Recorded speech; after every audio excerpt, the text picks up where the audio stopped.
ചില സാധനങ്ങളൊക്കെ നമ്മുടെ വീട്ടിൽ കിടന്ന് നശിക്കുന്ന സമയത്ത് ചിലർ എടുത്തുകൊണ്ട് പോകും.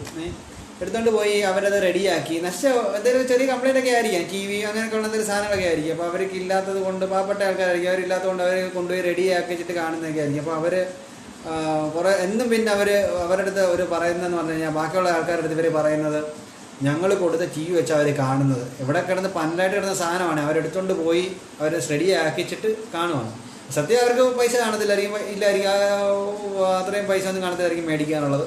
അപ്പോൾ അവർ ശരിയാക്കിച്ചിട്ട് കാണുന്നതിന് അവർ ഒരുപാട് അത് കാണുന്നിടത്തോളം കാലം പിന്നെ അത് കഴിഞ്ഞ് നശിച്ച് കഴിഞ്ഞാലും പറയുന്നത് എന്തോ അറിയാം, ഞങ്ങൾ കൊടുത്ത ടി വി അത് നശിപ്പിച്ചു, ഇവിടെ നശിച്ച് കിടന്ന സാധനമാണ് അവർ റെഡിയാക്കി വെച്ചിട്ട് അവിടെ ഇരുന്ന് കാണുമോ. കണ്ടു കഴിഞ്ഞ് കുറേ നാൾ കഴിയുമ്പോഴത്തേക്ക് അവരത് കണ്ടുപിടുന്നത് വെറുതെ കൊടുത്ത സാധനം, അത് നല്ല രീതിയിൽ കൊടുത്ത സാധനമായിരുന്നു, അവിടെ കൊണ്ടിട്ട് നശിപ്പിച്ച് അത് കളഞ്ഞു, അങ്ങനെ പറയത്തുള്ളൂ. അപ്പോൾ അങ്ങനെ ഒന്നും ഒരിക്കലും നമ്മൾ പറയും. നമ്മളൊരു സാധനം വേണ്ടത് ഒരു സാധനമാണെങ്കിൽ പോലും ചില ദാനം കൊടുക്കില്ല. അങ്ങനെ ദാനം കൊടുക്കുന്ന ആൾക്കാരാണെങ്കിൽ അങ്ങനെ കൊടുത്തതിനെ പറ്റി പറയാതിരിക്കും. അതാണ് നമുക്ക് ദാനം ചെയ്യുന്ന ആൾക്കാരോടുള്ള ചെയ്യാൻ പറ്റുന്ന ഏറ്റവും നല്ല കടമയെന്ന് പറഞ്ഞാൽ. അല്ലെങ്കിൽ കൊടുക്കാൻ പോകരുത്, എടുത്ത് കത്തിച്ച് കളഞ്ഞേക്കും.